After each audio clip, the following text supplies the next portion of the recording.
बुद्धि नाशात प्रणश्यति, और जब बुद्धि का नाश हो जाता है तो टोटल डिस्ट्रक्शन, पूरा विनाश की ओर चले जाते हैं, ख़त्म हो जाते हैं।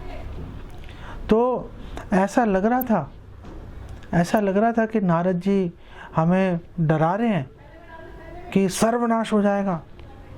नारद जी हमें डराने की कोशिश कर रहे हैं। वेल, अगर वो कोशिश कर रहे हैं डराने की और अगर हम डर गए तो समझो बहुत बड़ी बात हो गई। हम लोग, प्रॉब्लम ये है कि हम लोग डर ही नहीं रहे।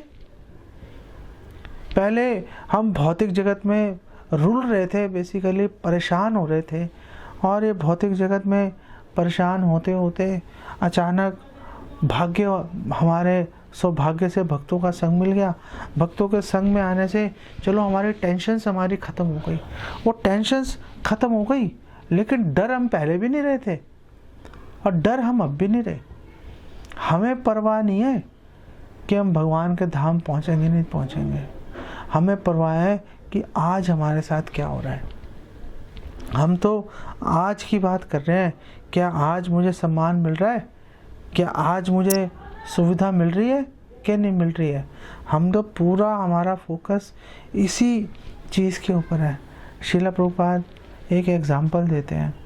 श्रील प्रभुपाद बोल रहे हैं कि जब हमने देखा है कि एक बार दो भाइयों की आपस में लड़ाई हो गई, आपस में आर्गुमेंट शुरू हो गए, एकदम गर्मा गर्मी बढ़ गई उनके अंदर।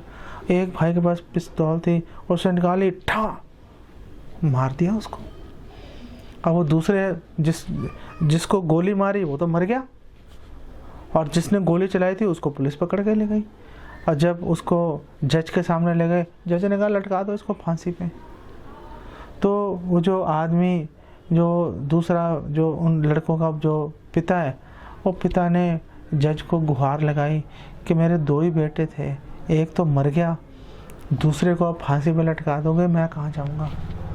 तो वो जज ने दया करके उसकी जो फांसी की सज़ा है उसको चेंज करके उसको जो है लाइफ सेंटेंस में, आजीवन कारावास, उम्र कैद की सज़ा में उसको कन्वर्ट कर दिया।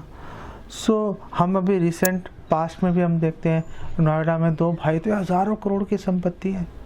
दोनों भाइयों ने आपस में कोई छोटी मोटी बात पे विवाद हो गया, बस बात करते करते गुस्सा आ गया। दोनों के पास बंदूकें थी, पिस्तौलें थी, दोनों ने एक ही टाइम पे निकाली, धाड़ धाड़, उसने उसको गोली मार दी, उसने उसको गोली मार दी, दोनों मर गए। अगर एक मर जाता तो दूसरा फिर भी सारा उम्र या तो जेल में पड़ा रहता या फांसी पर लटक जाता। तो बुद्धि नाशात प्रणश्यति, सर्वनाश हो ही जाता है। नारद जी हमें हकीकत दिखा रहे हैं। अगर हम इससे डर जाते हैं अगर, तो बहुत बड़ी बात है, चलो डर गए, सुधर जाओ भाई। अगर हम इससे भी नहीं डरेंगे तो बहुत बड़ी प्रॉब्लम है यार। मतलब भगवान कृष्ण कह रहे हैं बुद्धि नाशात प्रणश्यति, कि बिल्कुल नष्ट हो जाओगे, ख़त्म हो जाओगे। ख़त्म होने का मतलब क्या है? ख़त्म होने का मतलब ये नहीं है कि ब्रह्मज्योति में लीन हो जाओगे।